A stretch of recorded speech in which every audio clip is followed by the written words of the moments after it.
El humo es una barrera que distorsiona la luz, una pregunta que no encuentra una respuesta clara, una imagen que se multiplica hasta el infinito en una realidad de múltiples espejos que se filtra hacia nuestro mundo, desde otros mundos de sombras.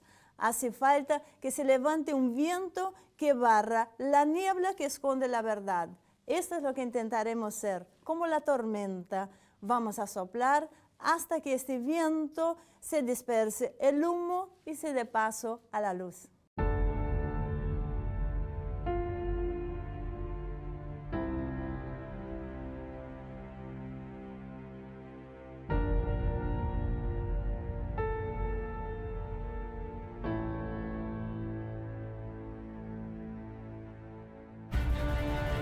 El farmacéutico es uno de los lobbies más influyentes del mundo.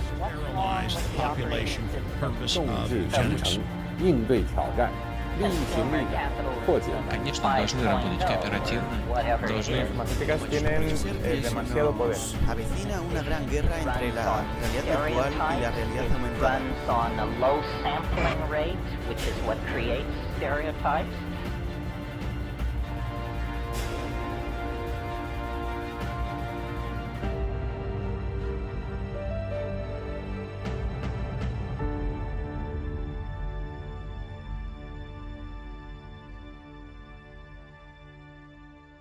Bienvenidos a esta primera edición de Humo y Espejos. Me acompañará en todos los programas el analista y periodista Marcelo Ramírez, Damián Jakubowicz, que es especialista en geoestrategia y defensa, y Nicolás Gutman, que nos va a hablar sobre economía. Así que Marcelo, decinos qué tema nos trae hoy. Bueno, para lo que sería el primer tema, estuvimos pensando en que a veces todos como ciudadanos reclamamos de nuestros gobiernos. Pasa en la Argentina, pasa en cualquier parte del mundo. Y nos olvidamos a veces de algunos detalles, como que cada uno de nuestros gobiernos responde a otros intereses. Ningún país está solo en el mundo y la influencia de factores externos condiciona las políticas de nuestros gobiernos. Si hablamos de esto, seguramente uno de los grandes actores internacionales son los Estados Unidos. Ellos son quienes suelen ejercer, sobre todo sobre nuestra región, mayor influencia y son quienes precisamente nos condicionan mucho más y nos ponen límites en los que podemos hacer. Creemos que es bueno entender cómo piensan los Estados Unidos como nación, cómo piensa su sociedad, qué factores hay internos que luchan entre sí y que a veces priman unos u otros, pero tienen intereses muy claros y muy determinados. Entonces lo que vamos a intentar hoy es empezar a conocer cómo se gestiona la política dentro de Estados Unidos, cuáles son los grupos de poder que hay dentro de este país y cómo influyen en las políticas hacia afuera, que luego son las que nosotros recibimos. Y nuestros invitados de hoy son Juan José Salinas, escritor y periodista, y Mario Sosa, coordinador del área de economía en el CEPES. Bienvenidos, un placer recibirlos en este primer programa. Nos hemos hablado en varias oportunidades, nos conocemos hace tiempo, así que para arrancar me gustaría que nos dieran su primera impresión, cómo es estar en este primer programa con nosotros hoy. Bueno, en primer lugar quisiera ser el primero en que los puede felicitar, digamos. Es cierto que nos conocemos, el tema por el que nos han convocado realmente me parece de sumo interés, así que vamos a ver cómo se desarrolla el programa. Yo también estoy muy contento de estar acá, hace unos pocos años, pero ya unos años que me vengo especializando en política internacional a través del blog Pájaro Rojo, claro, que tiene una excelente corresponsal en Barcelona también, Montserrat Mestre. Y bueno, entonces estoy muy contento de estar, ya estuve con ustedes otra vez y estoy muy contento y más con... Bueno, esta es una buena parte de lo que hemos preparado, porque ahora los vamos a llevar junto con el público para ver la primera parte del informe que va a tratar sobre la política interna de los Estados Unidos. Y qué mejor hacerlo con una buena copa de vino argentino. Así que vayamos al informe.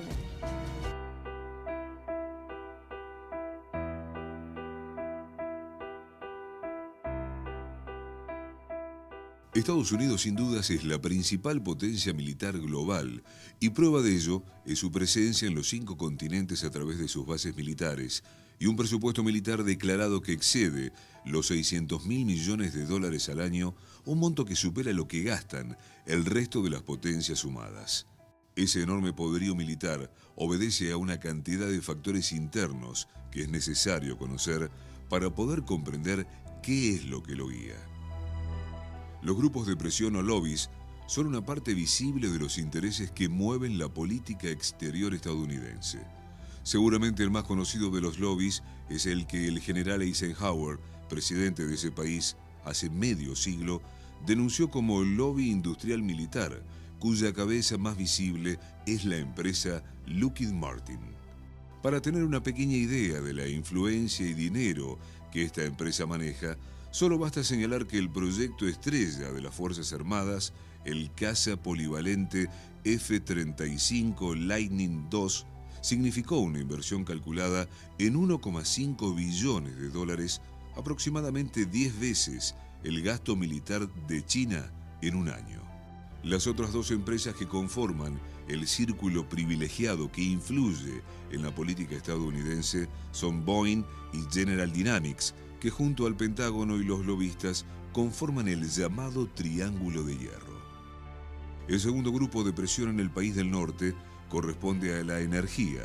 El poder de este sector no es menor. Antiguamente se conocía a las principales empresas como las 7 hermanas, pero hoy la concentración solo dejó 2 en pie, conocidas como Supermajor.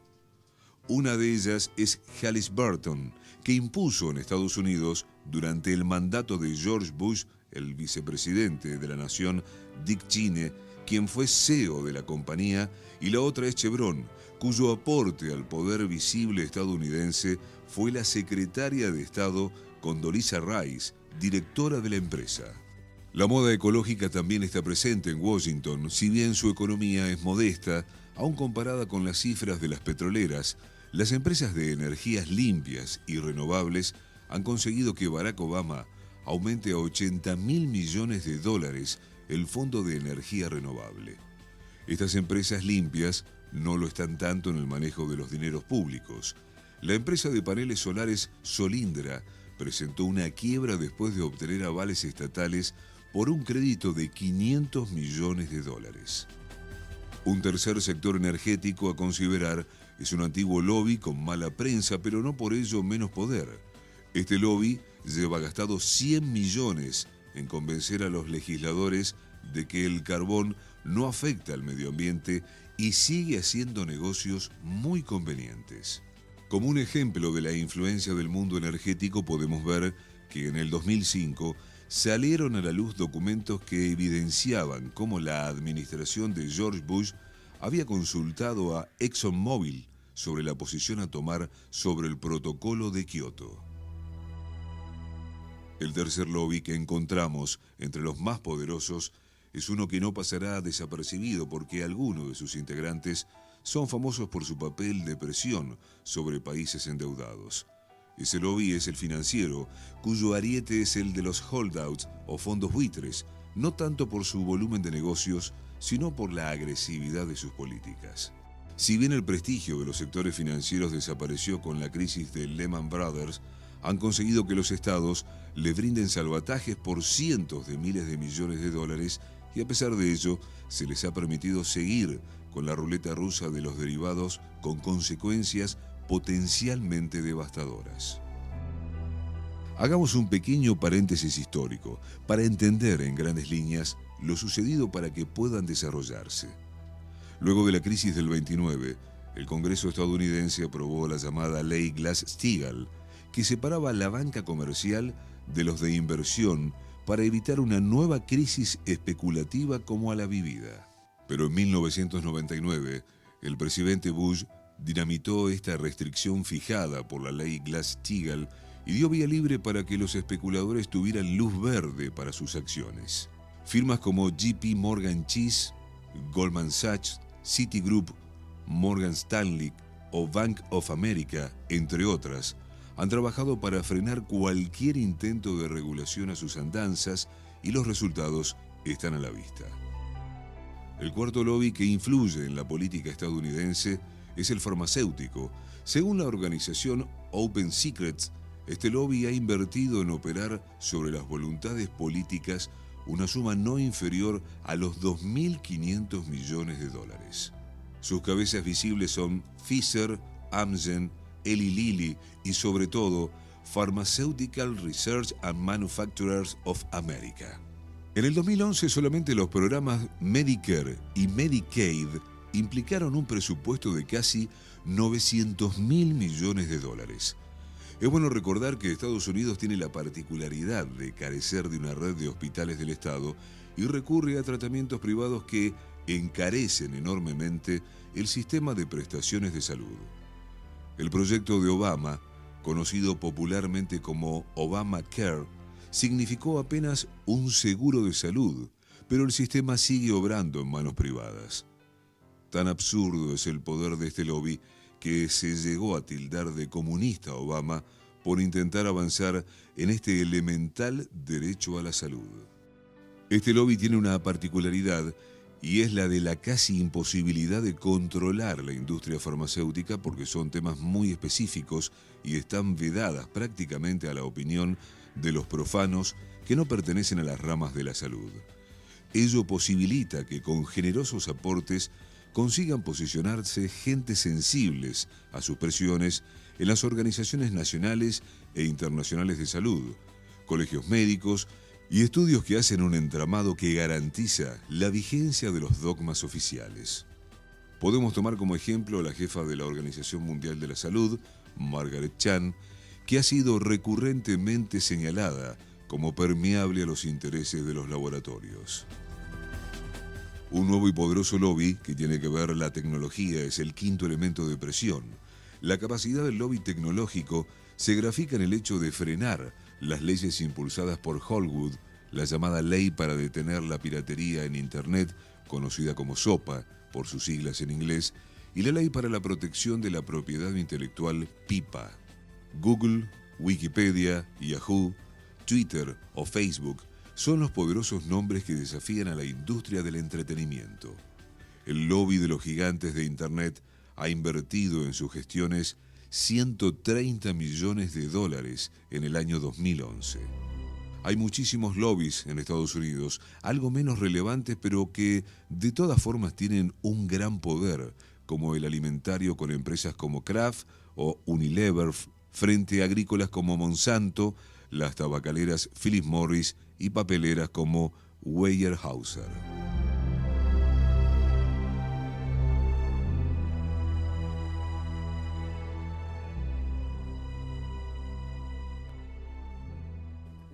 Creo que da un pantallazo inquietante, un poco del manos en quien estamos nosotros. Para ver por dónde empezamos a entrar. ¿A quién respondió Obama?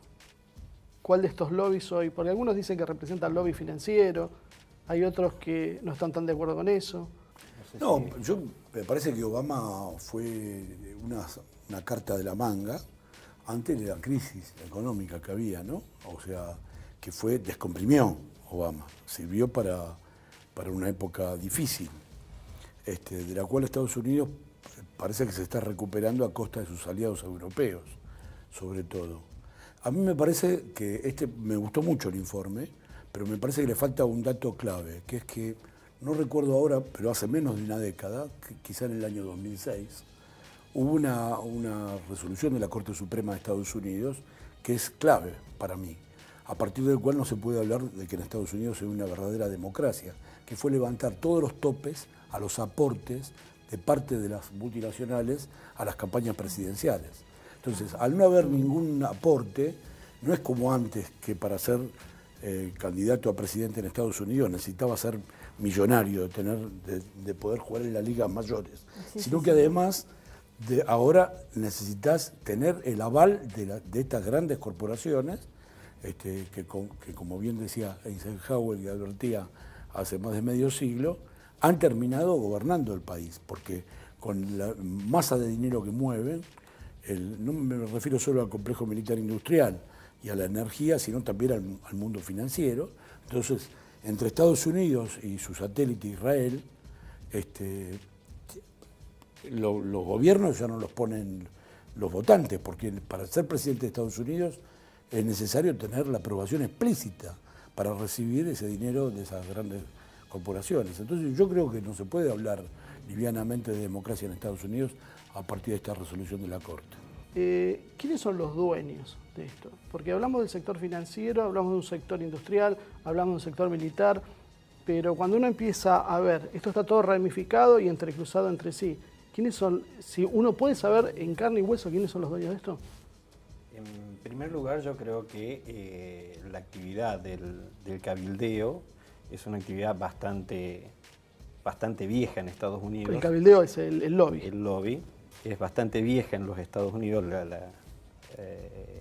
ha tenido incluso intenciones de ser regulada, ha tenido algunas leyes que han regulado todo esto, pero es una actividad más de determinados grupos o intereses muy profundos en donde, digamos, tienen objetivos muy concretos que tienen que relacionarse con proyectos propios, con proyectos estratégicos de esos grupos que trascienden incluso las fronteras nacionales para transformarse en proyectos de carácter universal.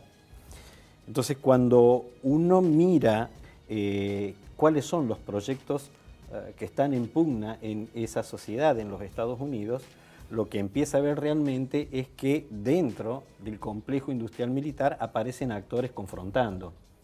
No es lo mismo Boeing que Lockheed Martin, no es lo mismo ni siquiera desde el punto de vista de las personas públicas, de los gobiernos que han apoyado a una y otra. Cuando uno mira la Reserva Federal, y la Reserva Federal, digamos, debe saberse, muchas veces no se dice, pero debe saberse, es un banco privado, es un banco controlado por 12 bancos regionales que se desconoce al interior realmente quiénes son esos propietarios. Evidentemente, digamos, lo que tiene de cierto todo eso es que son los que emiten el dinero, es que son los dueños del dólar, es decir, el dólar es una moneda emitida por un sector financiero que de última es un sector privado. Y el problema que tiene eso es que le permite a la Reserva Federal fijar la tasa de interés, y la tasa de interés que fija la Reserva Federal implica un conjunto de movimientos económicos a lo largo del mundo, y ese conjunto de movimientos es el que permite posicionar a determinados grupos y hacer que otros grupos se caigan. El de la industria de armas es viejísimo, más allá de aquella famosa frase de Eisenhower, no dejar crecer la influencia del complejo industrial militar. Hay algunos que ya hablan de que Harry Truman había hecho el famoso Estado Securitario Nacional o Segundo Gobierno o Estado Profundo, y que estaba hecho precisamente y sin conocimiento del público en los Estados Unidos para que en caso de hecatombe nuclear en plena Guerra Fría se produjese ese reemplazo sin ningún tipo de elección. Ese tipo de aparatos sigue hasta estos días. Y han pasado muchas cosas alrededor de ese aparato que también permitiría por lo menos poner en tela de juicio aquello que se habla de la democracia más libre y más transparente del mundo. Es decir, hay proyectos por detrás en donde esto es un juego, es un elemento de ese juego, ¿no? Un poco apuntaba a eso. Hay distintos factores, facciones de poder. Las que uno conoce habitualmente son republicanos y demócratas, un sistema bipartidista. Ahora, ¿son lo mismo? ¿No son lo mismo? ¿Qué intereses representan? No son lo mismo, pero no son lo mismo. Pero más o menos. Hacia el interior de Estados Unidos hay diferencias, hay diferencias. Para afuera, lo que nos toca afuera, no podemos, porque tradicionalmente los demócratas han sido más intervencionistas militarmente que los republicanos. Que eso es una creencia equivocada en general. Claro. Cuando hay un gobierno republicano va a intervenir en el exterior y pasa lo contrario. Lo que pasa es que es interesante que el público también se interese, digamos, los norteamericanos en general no se interesa mucho lo que pasa en el resto del mundo, pero los que estamos en la periferia del capitalismo debemos interesarnos en lo que pasa dentro de Estados Unidos, porque de alguna manera el viejo Marx tenía razón cuando conjeturaba que la superación del capitalismo, o sea, el socialismo, solamente se podía dar a partir de los países centrales. Y teniendo la centralidad que tiene Estados Unidos, que está bien, no es la única, ahora ya no es es más multipolar el asunto, pero aún sigue siendo el primero. Es muy importante todo lo que está pasando en materia de inmigrantes, en materia de que hay movimientos sociales en Estados Unidos. Lo que pasa es que en los grandes medios, las agencias no la publicitan. Y entonces hay pequeños triunfos y pequeñas luchas que se dan todos los días en los Estados Unidos y que son realmente muy interesantes, porque el peso de la inmigración mexicana y centroamericana, por ejemplo, es fortísimo. Se están levantando muros y tratando de detenerlos, y eso recibe mucho menos prensa que los problemas de inmigración en Europa, porque las agencias responden a intereses, sobre todo anglosajones y de Estados Unidos, y entonces minimizan unas cosas y aumentan otras, ¿no?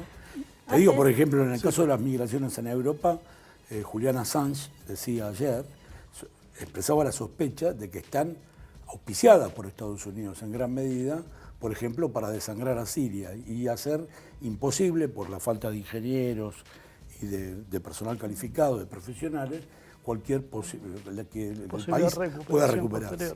Antes de hacerle otra pregunta, vamos a tener que ir a un pequeñísimo corte y ya volvemos. No se vayan, el programa apenas está empezando a calentarse. Ya volvemos con el segundo bloque.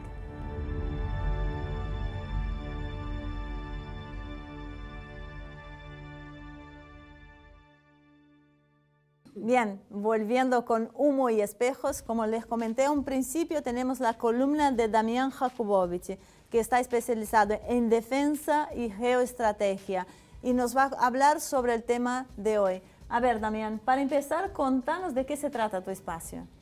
Vamos a hablar un poquito de algo que no se habla mucho en los medios, que es la geopolítica y la geoestrategia, ¿eh? Y para poder vender un poquito de mi presencia acá, a mí me parece que es algo muy importante, porque la geopolítica militar o la geopolítica de la defensa es una manera de analizar un eje que explica muy bien la repartición de los poderes en el mundo.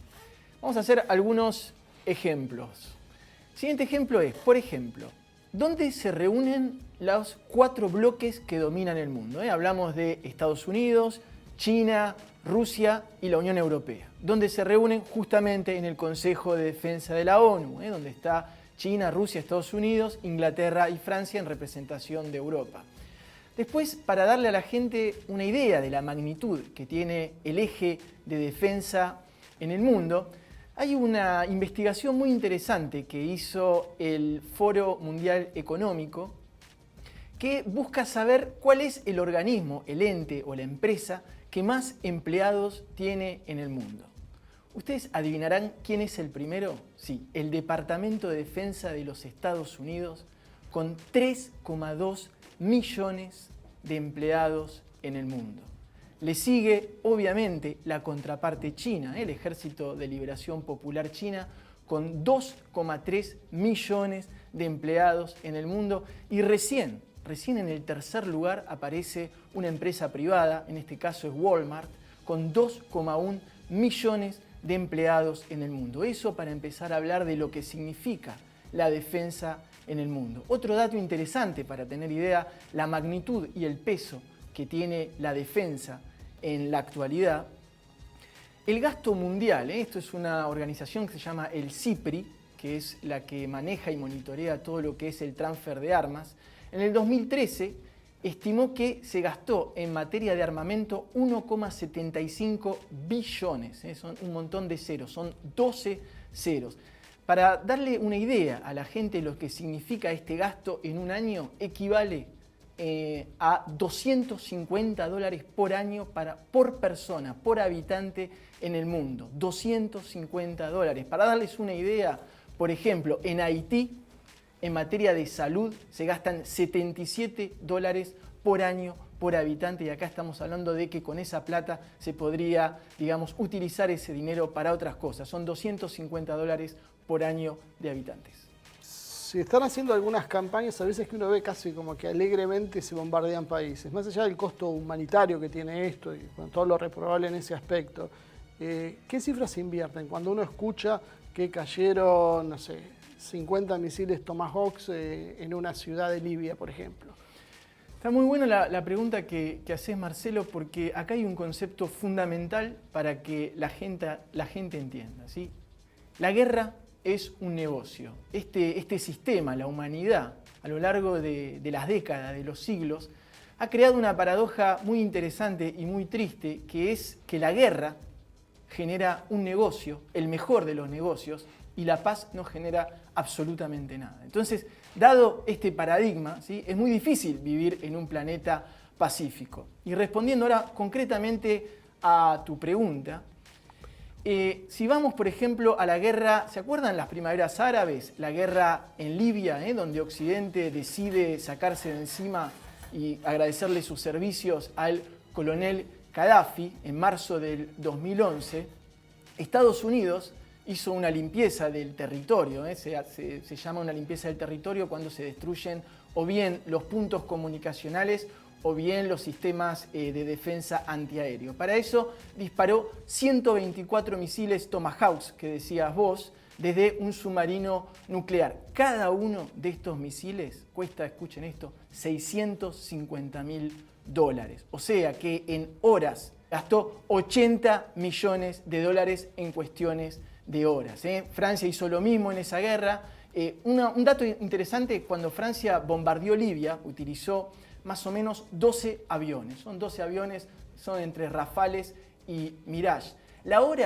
Solamente la hora de un vuelo de esos tipos de aviones cuesta 12.000 euros la hora, ¿sí? En esa operación que hicieron, que se llama la operación Harmattan, estuvieron 6 horas 30 en el aire. 12 aviones, ¿sí? A 12.000 euros da un costo casi de $1 millón por 6 horas 30 de vuelo. Entonces, lo que la gente tiene que entender es el negocio fabuloso que representan las guerras y lo que es capaz de hacer, lo que decimos siempre, un gerente de marketing de esas empresas que nombrábamos, la Lockheed Martin, el Boeing, porque se generen negocios, o sea, negocios igual guerra, igual inseguridad, igual miedo, todo eso es algo que genera la necesidad para los pueblos de armarse. Bien, ahora pasemos entonces a Nicolás Gutmann, quien nos va a dar su visión desde la parte económica.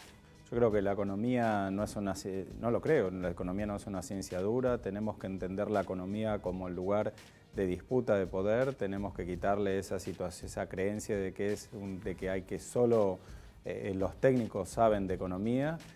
La economía es ese espacio de disputa de poder que está atravesado por todo, por la carrera armamentista, por los medios de comunicación, por las luchas electorales. Así que podemos charlar, creo que vamos a ver la economía totalmente desde otro punto de otra forma de verla, que no es la que generalmente estamos acostumbrados a ver en televisión, con esos tecnicismos acartonados que tratan de hacer pensar de que cualquiera de los ciudadanos no pueden entender la economía cuando no es así. Yo creo que un poco entre lo que dijo Mario de la Reserva Federal y lo que estuvimos viendo en el informe, que la verdad fue muy interesante, uno puede pensar de que hay grandes corporaciones o grandes empresas que hacen lobby y que utilizan muchísimo dinero para poder tener influencia dentro de la política norteamericana o dentro de la democracia norteamericana. Yo creo que no es así. En primer lugar, si uno ve que la Reserva Federal es una entidad privada, que es la que maneja la cantidad de dinero que circula, no solo en la economía norteamericana, en el mundo, porque esa es la divisa de intercambio.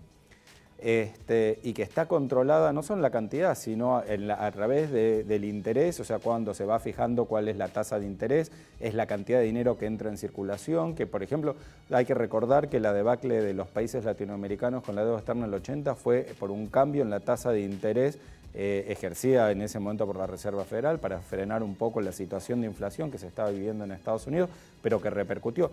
Ahora, a lo que voy con esto es, cuando uno piensa de que los dólares que utiliza vienen de una corporación privada, entonces es muy difícil pensar de que hay un libre juego en donde las empresas dicen nosotros vamos a utilizar tal cantidad para influir al lobby, porque uno no puede ahí saber si efectivamente no son las mismas empresas que están haciendo la política desde dentro, desde el otro lado, haciéndose pasar como el cabildeo, lo que estaba quizás diciendo él, o si efectivamente hay otras empresas que sí necesitan hacer el cabildeo.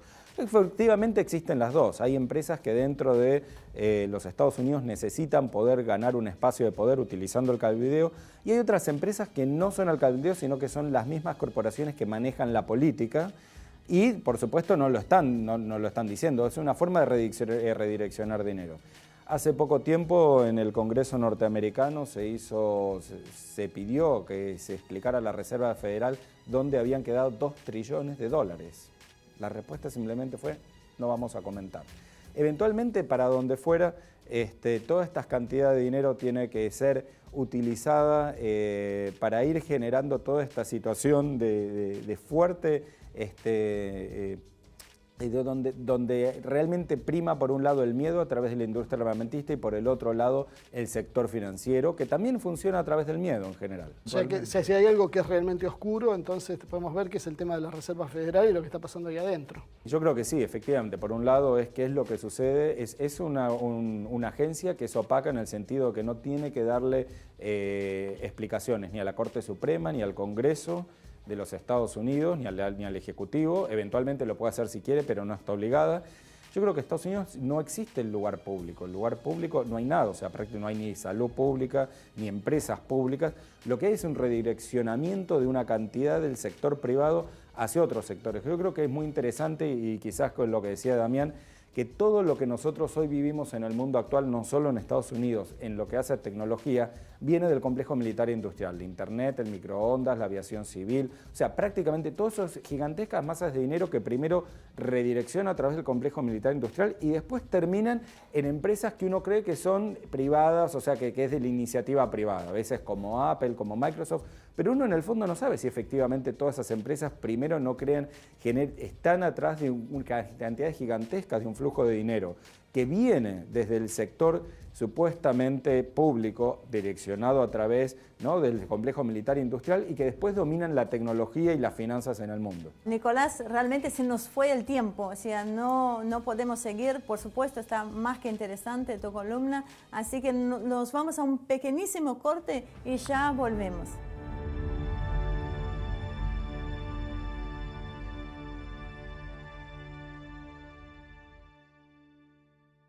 Ya estamos acá todos reunidos y los invitamos a ver esta segunda parte del informe que se refiere a la política interna de los Estados Unidos para que podamos seguir con la charla.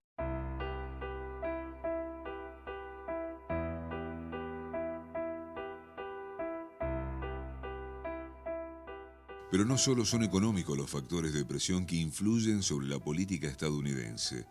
Existen otros tipos que tienen otros objetivos sectoriales, como es la Asociación Nacional del Rifle en Washington, que impulsa una sociedad armada en base al derecho constitucional de defenderse.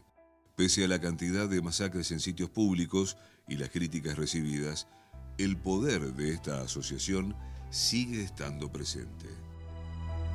Uno de los lobbies más influyentes y conocidos es el LGTB, que ha podido conseguir cosas que se creían imposibles de suceder, como la admisión de homosexuales en el ejército o la aprobación de la constitucionalidad del matrimonio de personas del mismo sexo por parte de la Corte Suprema de Justicia.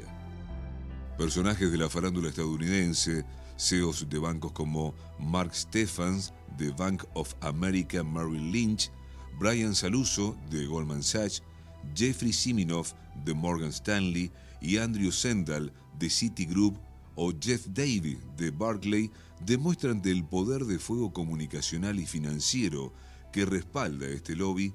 El apoyo de empresas como Apple, Google, Facebook o Microsoft demuestran que este lobby llegó para quedarse. Tal vez el gran grupo de presión, el más influyente en la política exterior de la Casa Blanca, es el lobby judío-israelí o sionista a través de sus dos organizaciones más relevantes.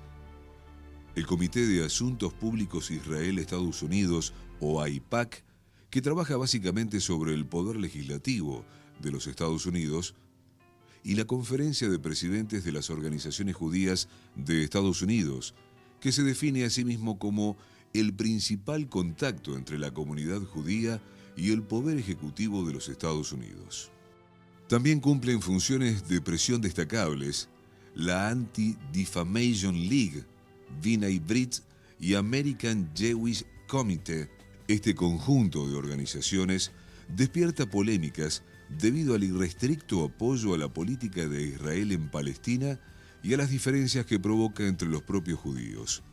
Hay sectores religiosos ortodoxos que niegan el derecho de Israel a volver a la tierra prometida, considerando que Dios aún no los ha perdonado los pecados del pueblo de Israel, logrando movilizar más de 20.000 judíos ortodoxos el 9 de junio del 2013 en la ciudad de Nueva York ante el silencio de los medios corporativos manejados por el sionismo. Como podemos ver, la realidad de Estados Unidos es mucho más compleja de lo que se cree a simple vista. Hay decenas de factores de presión enfrentados. Dentro de ellos, también debemos mencionar grupos que trabajan incansablemente por los intereses de las minorías latinas o negras o sectores religiosos pertenecientes a iglesias protestantes y evangelistas que proclaman sus valores religiosos y que son aliadas de sectores conservadores en lo que se conoce como la América Profunda.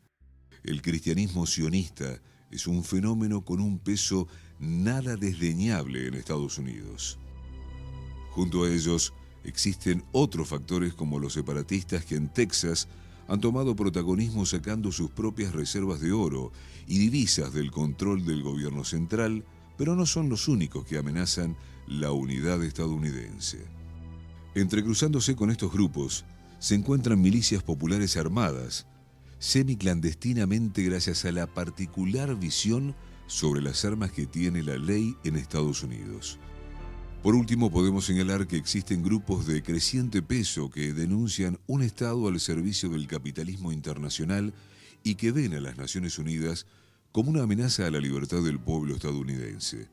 Se catalogan a sí mismos como quienes han despertado y sus críticos los tildan de conspiranoicos.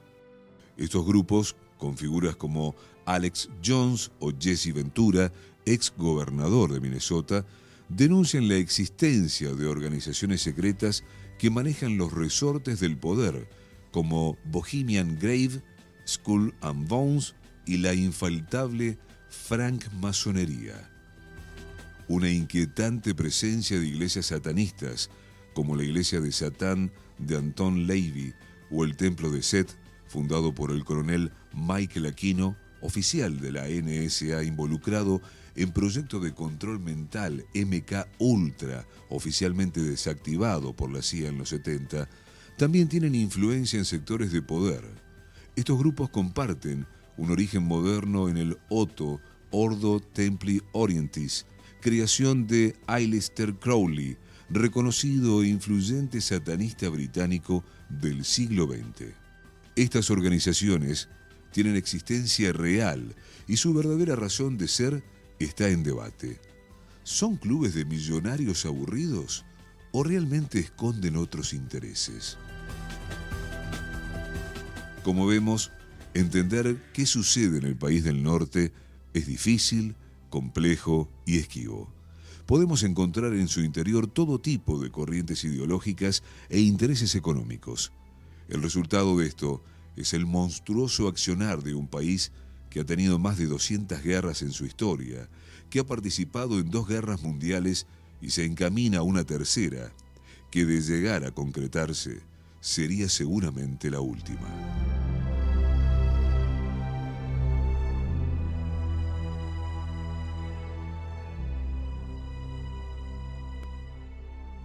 Bueno, comentamos un poco fuera de cámara, creo que nos quedó nada por denunciar y nadie con quien pelearnos, así que si este es el primero y el último programa no se van a asombrar mucho.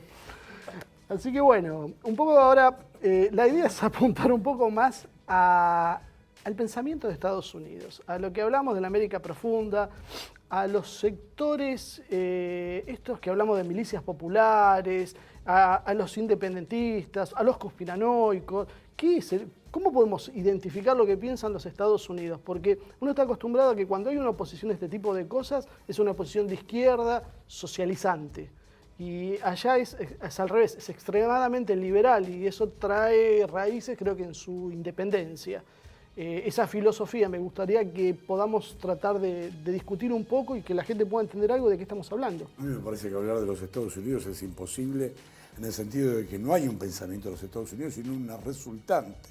Siempre es una resultante de una relación de fuerzas. Es un país muy vasto. Los que somos antiimperialistas y siempre hemos estado en contra de la política de Estados Unidos, muchas veces somos verdaderos admiradores y fanáticos de la literatura norteamericana, del jazz y de muchas cosas. Uno no es antinorteamericano por definición, sino que está en contra de la política imperial, que es una cosa muy distinta. Y entonces yo creo que es mucho más fácil analizar, por ejemplo, de su satélite Israel, que es tan chiquito, que entonces es fácil analizar. Yo pienso que en el caso de Medio Oriente, estaba recién hablando con él, si tenemos salud para unos cuantos años, vamos a ver novedades importantes. ¿Por qué?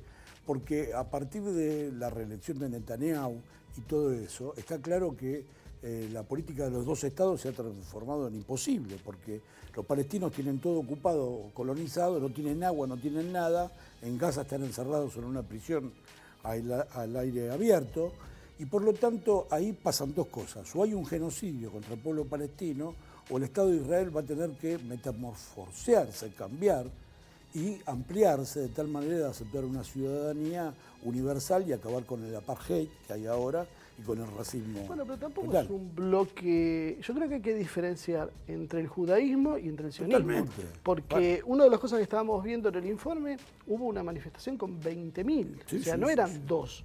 O sea, es muy importante la oposición que hay ahí adentro. Entonces, el problema creo que lo estamos viendo en los medios que ocultan eso. Pero totalmente, ¿qué persona culta occidental puede ser antijudío? O sea, puede estar en contra de los judíos, y uno es de tradición cristiana, que era judío, Freud, Marx, Einstein. Toda la cultura occidental está permeada por este pueblo, que es el pueblo del libro. O sea, confundir a judío con sionismo es tomar la partecita por el todo. ¿Cuánto es dentro de la historia del judaísmo? ¿Cuánto es la historia de Israel? Con todo respeto, que tampoco estoy en contra de todo. Sí, sí, es que 2 centímetros, menos de 2 centímetros sobre Lo que un pasa es que hay metro. muchos judíos inclusive que rechazan al Estado de Israel porque dicen que Dios todavía no los ha perdonado y no tienen por qué lo que están haciendo es violando el mandato divino. Sí. O sea, eso es una cuestión interna religiosa. Sí. Pero volviendo al tema de Obama, ¿a quién responde Obama? Entiendo el interés por la pregunta, porque lo que uno está buscando es qué interés está en juego y por lo tanto a quién responde cada quien. Por ejemplo, con porque Netanyahu eso- ha tenido serios problemas. Claro, pero porque eso, digamos, es la condición de inteligibilidad que hace que uno pueda hablar de Estados Unidos. Estados Unidos, lo que tiene de novedoso lo que hay de novedoso en esta última década, si se quiere, incluso un poquito más, es que hay un cambio de época. Es que Estados Unidos, incluso un programa de este tipo, 20 o 30 años atrás, tal vez ni siquiera era posible, y por de pronto comenzó a aparecer muchísima información y a filtrarse incluso muchísima información que nos permite ver casi mucho más de cerca la estructura del poder en los Estados Unidos. ¿Y qué es lo que nos ha hecho ahora ver a nosotros más fácilmente la estructura del poder de los Estados Unidos? Precisamente que ya no se comporta como un Estados Unidos. No es un país, la nación monolítica, el trípode del cual, digamos, en la Trilateral Commission, digamos, se asentaba como el principal. Eso ya no es más.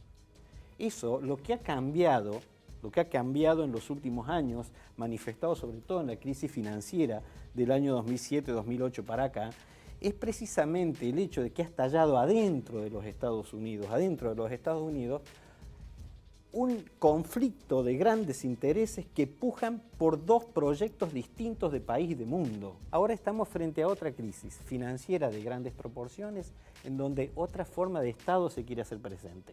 Lo que está sucediendo aquí es que Estados Unidos, tal como nación, se está negando, le está negando un capital ultra avanzado que necesita ya no a Estados Unidos como territorio de asiento, sino que necesita un Estado global. Eso es lo que tiene de novedoso, y tal vez digamos, intentando encontrar los intereses, los grandes intereses que representan esos proyectos, es que podamos comprender el conjunto de expresiones al interior de los Estados Unidos. Hay un grupo de oposición a eso que ahí se mencionaba, Alex Jones, Jesse Ventura, que se los tilda de conspiranoicos. ¿Qué fuerza real tienen dentro de Estados Unidos? Muy poca. ¿Qué representan? Muy poca fuerza. Pero en realidad digo, o sea, cuando uno tiene que buscar cuáles son los bloques de poder en Estados Unidos, hay un bloque de poder algo retrasado, pero con mucha potencia, con mucho poder de fuego, asentado en parte del complejo industrial militar y en parte de la industria bancaria, de la industria financiera de Estados Unidos. Bank of America, JP Morgan, Lockheed Martin.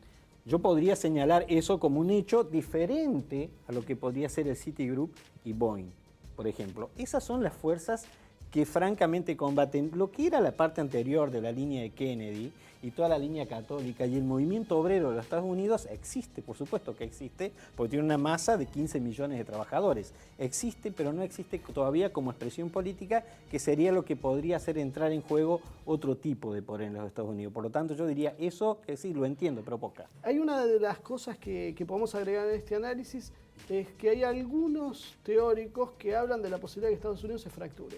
Como estamos hablando de lobbies y de bloques de poderes que estuvieron en el informe, yo creo que es muy importante también explicarle a la audiencia que hablamos de los lobbies oficiales, pero están los lobbies oficiosos que tienen tanto o más poder que los lobbies oficiales, que estamos hablando del lobby del narcotráfico, del lobby de la trata de personas, del lobby de la pornografía. Miren las tres fuerzas oscuras que estoy nombrando. De la pedofilia. De la pedofilia, ¿sí? Son lobbies que tienen una fuerza increíble, que mueven financieramente y políticamente fortunas. Lo que pasa es que no están nombrados porque es todo justamente plata que se lava en negro y que, por ejemplo, en el caso del narcotráfico, ¿sí? Es muy difícil pensar la geopolítica militar sin unirla al eje del narcotráfico porque son inherentes el uno al otro. Nicolás.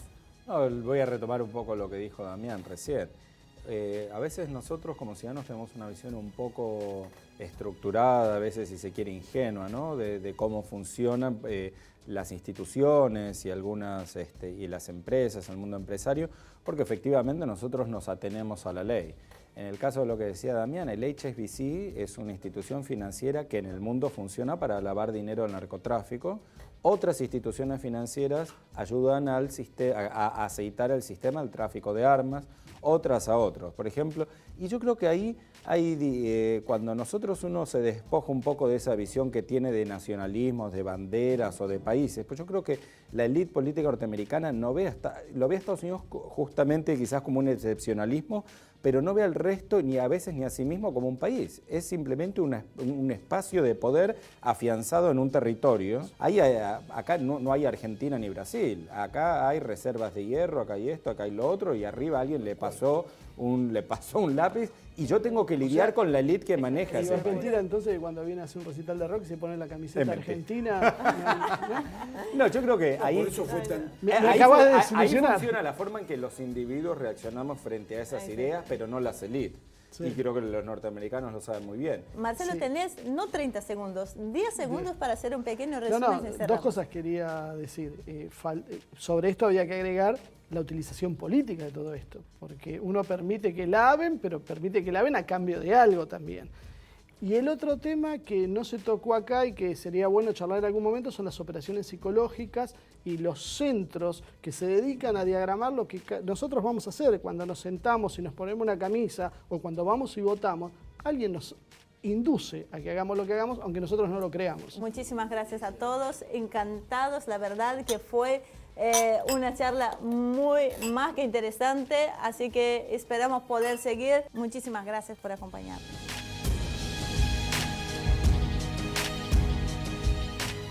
Nos arreglamos para ser más atractivos a los ojos de los demás.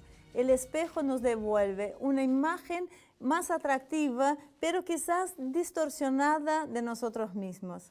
La realidad es como este espejo, nos muestra lo que queremos ver, mientras esconde una realidad esquiva a la comprensión de lo común de los mortales. Hace falta voluntad y coraje para ver lo que hay debajo. ¿Se atreven a descubrirla? Entonces los esperamos en la próxima edición de Humo y Espejos.